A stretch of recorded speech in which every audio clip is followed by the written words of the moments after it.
আপনাকে বাংলাদেশ থেকে বিশেষ বিমান পাঠাই দেওয়া হবে, সেই বিমানে আপনি চলে আসবেন। এর চাইতে আর কি বলবো? একজন খুনি, একজন খুনকারী, একজন হত্যাকারীকে, এটাই হচ্ছে আমাদের এই নাটক। এই নাটক কোনো বিষয় না, আমরা চাই বাংলাদেশে আনতে এবং ওনার আসতে হবে। এই জন্য দুই একজন কর্মীর সাথে উনি বিভিন্ন নাটক করতেছে। ধন্যবাদ। গত কিছুদিন যাবৎ আমরা দেখতে পাচ্ছি যে এই খুনের অন্যতম মহানায়ক ছিল বিপ্লব কুমার সরকার। তিনি আসলে ভারতে পালিয়ে গেছেন এমন খবর আমাদের কাছে আছে। এর আগে আমরা দেখেছি যে শামীম ওসমান তিনিও পালিয়েছেন এবং তিনি একটি মাজারে গিয়েছেন সেখানে। আসলে তারা কিভাবে আসলে পালিয়ে যায়? আসলে আমাদের দেশের গোয়েন্দা সংস্থারা তারা আসলে কি ঘাস কাটে কিনা? আপনাকে ধন্যবাদ। আমিও গুমের শিকার একজন ব্যক্তি। আমিও আয়নাগর থেকে ফিরে এসেছিলাম।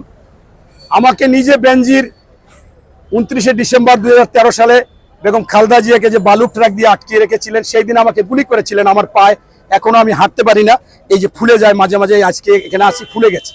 তাই আজকে আমি প্রথমেই আপনাদের মাধ্যমে বহুতবার বলেছি, আজকেও বলবো যে প্রধান উপদেষ্টা এবং অন্যান্য উপদেষ্টা মহোদয়, আপনারা যদি দেশে আইনের শাসন চান, সুশাসন চান, সুনীতি চান এবং আপনারা যদি জনগণের আকাঙ্ক্ষা পূরণ করতে চান, গণতন্ত্র চান, ভোট অধিকার চান, তাহলে এই আওয়ামী লীগের সময় যে দুঃশাসন যারা করেছে, যারা গুম করেছে, যারা খুন করেছে, যারা অবৈধ টাকা অর্জন করেছে, তাদের আইনের আওতায় যতক্ষণ পর্যন্ত আপনি না আনতে পারবেন, ততক্ষণ পর্যন্ত এরকম মানুষের মৌলিক চাহিদা, মৌলিক অধিকার এগুলো পূরণ হবে না। মানুষ যা চাবে আপনি পূরণ করতে পারবেন না। তারা অবৈধ পয়সা দিয়ে অনেক কিছু করবে। তারা কখনো ডাকাত হিসেবে আসবে, কখনো আনসার হিসেবে আসবে, কখনো ইন্টার্নি ডাক্তার হিসেবে আসবে, কখনো এরকম সনাতন ধর্ম হয়ে আসবে। আসলে সবই তাদের অর্থের একটা খেলা। তাই আমি বলতে চাচ্ছি যে আজকে এই সরকার, আমি ইতিমধ্যে দেখলাম যে আমাদের খুলনা বিভাগে একজন র্যাবের প্রধান ছিল, রফিক করে নাম, যিনি পুলিশ থেকে গিয়েছিলেন। তার সময় অনেক গুম হয়েছে, অথচ তাকে সিআইডিতে 3 মাস না 4 মাস থাকার পরেই এখন তাকে গাজীপুরে পুলিশ কমিশনার করে দিয়েছে। এখন যদি সেই যারা র্যাবে থেকে গুম করেছে, খুন করেছে, এই বিপ্লবের কথা বলেছেন, এটাও আমি এই উপদেষ্টা মহোদয়দেরকে বলেছি যে আপনার এটা কি হতে পারে? আপনারা একটা বিপ্লবী সরকার, যদিও আমরা বলেছি গণ অভ্যুত্থানের মাধ্যমে আপনারা এসেছেন, মূলত এটা একটা বিপ্লব হয়েছিল। সেই বিপ্লব হলে অনেক কিছু পরিবর্তন হওয়া উচিত। অথচ আমরা দেখলাম যে টিভি চ্যানেলে আপনাদের মাধ্যমে দেখলাম হাসান মাহমুদ গ্রেফতার হয়েছে, অথচ পরে দেখি যে উনি বেলজিয়াম। আরাফাত গ্রেফতার হয়েছে, পরে আর কোনো খবর নাই। এই বিপ্লব, এই হারুন, এই যে মনে করেন মেহেদি, এরা কি পরিমাণ ক্ষতি করেছে, অথচ তাদেরকে গ্রেফতারের আওতায় আনা হয় নাই। আপনি শুনেছেন ভারতে চলে গেছে। আমরা জানি, আগেও শুনেছি যে ভারত হচ্ছে এই আওয়ামী লীগ বা শেখ হাসিনার মামার বাড়ি, অথবা এখন স্বামীর বাড়ি। এই স্বামীর বাড়িতে তার সন্তান মামা বাড়ি যাবে, এটাই তো স্বাভাবিক। কিন্তু সেইটা এই সরকারকে কঠিনভাবে ধরা উচিত ছিল। আমি এখনো আবেদন করব আপনাদের মাধ্যমে এই প্রধান উপদেষ্টা সহ অন্যান্য উপদেষ্টাদের, যে আপনারা এখন পর্যন্ত বিপ্লবী সরকার বা গণ অভ্যুত্থানের সরকারে কি হয় সেটা আপনারা কোনোভাবে করেন নাই। আপনাদের গ্রেফতার একেবারে টোকাই করা উচিত, এবং যারা গ্রেফতার করবে সেখানে যাদেরকে বসিয়ে রেখেছেন তারা গ্রেফতার করবে না। তারা ওই প্রতাত্তা শেখ হাসিনার বা এরাই হচ্ছে দোসর, তাই তারা কখনো করবে না। এখানে আমূল পরিবর্তন আনতে হবে, এনে তাদেরকে গ্রেফতার করতে হবে। এবং আরো স্পষ্টভাবে বলতে চাই, সেনাবাহিনীর প্রধান বলেছিলেন যে 626 জন ওনাদের অধীনে ছিল, এরপর বলছে যে অধিকাংশ ছেড়ে দিয়েছে। এটাও সঠিক হয়নি। আপনাদের কাছে চেয়ে থাকুক, তাকে আইনের আওতায় এনে প্রয়োজনে কোর্ট থেকে বলবে যে এ কোনো অন্যায়কারী না, তাকে ছেড়ে দেওয়া হোক। তাই আমার মনে হচ্ছে যে এখনো সময় আছে, অল্প সময়ের মধ্যে তাদেরকে গ্রেফতারের আওতায় এনে তাদেরকে বিচার করতে হবে। এবং এই গুম খুন সবকিছুর আমাদের প্রধান উপদেষ্টা মহোদয় সেদিন যে ভাষণ দিয়েছে, সবকিছু তুলে ধরেছে, এটা ভালো কথা। কিন্তু তুলে ধরা এক কথা, আর অ্যাকশনে যাওয়া এক কথা। আমাদের উনি যেমন বলেছে যে 6টি আপনার সংস্থা বা প্রতিষ্ঠানকে আপনার করবে, পরিবর্তন সংস্কার করবে, সেখানে 6 জন কমিশন বসিয়ে দিয়েছে। আমরা দেখলাম বদিউল আলম মজুমদার, স্বাধীন মালিক, এরকম কয়েকজন ভালো। আবার পুলিশের যাকে বসিয়ে দিয়েছে, আমি দেখলাম যে সেই ব্যক্তি আসলে আওয়ামী লীগের সাথে আগেই যোগাযোগ। উনি তাহলে কি করবে? এই পুলিশের জায়গায় দেওয়া দরকার ছিল আরো একজন শক্ত লোককে, কিন্তু সেইটা কিন্তু আমরা পাইনি। এমতো অবস্থায় আমি বলতে চাচ্ছি এই বিষয়গুলো গুরুত্ব দিতে হবে।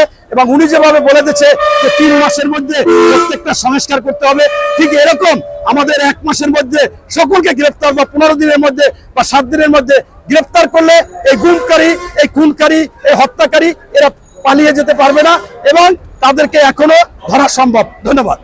আরেকটা প্রশ্ন, সেটা হচ্ছে আমরা সম্প্রতি দেখতে পেয়েছি যে তারেক রহমান সম্পর্কে একজন সমন্বয়ক হাসনাত আব্দুল্লাহ তিনি আসলে একটা মন্তব্য করেছেন। তিনি বলার চেষ্টা করছেন যে আসলে ছাত্রদের যেরকম বক্তব্য ঠিক সেরকম বক্তব্য দেওয়ার বর্তমানে চেষ্টা করছেন তারেক রহমান। ওনার এই যে বক্তব্য, হাসনাত আব্দুল্লাহর বক্তব্য, এটা কিভাবে মূল্যায়ন করবেন? ধন্যবাদ আপনাকে। আমি এই আন্দোলন, নামটা মেনশন করে দেন। মানে হাসনাত আব্দুল্লাহ, আমি আপনাকে স্পষ্টভাবে জানাতে চাই, এই যে হাসনাত আব্দুল্লাহ বিভিন্ন সময় বিভিন্ন কথা বলতেছে, আমার কাছে মনে হচ্ছে স্পষ্ট যে আওয়ামী লীগের যে অফুরন্ত টাকা আছে, অবৈধ টাকা আছে, তাদের এই টাকা পয়সা নিয়ে হয়তোবা সে তাদেরই একটা এজেন্ডা বাস্তবায়ন করতে চাচ্ছে। এটা আমার কাছে স্পষ্ট মনে হচ্ছে। কেন মনে হচ্ছে? আপনারা দেখেন যে আজকে বিএনপির প্রায় 50 লক্ষ লোকের নামে মামলা। সেই 50 লক্ষ লোক যখন আন্দোলন হয়েছে, কোনোভাবে তারা ঘরে বসে থাকার কথা না, কারণ তাদেরকে সাজা খাটতে হবে।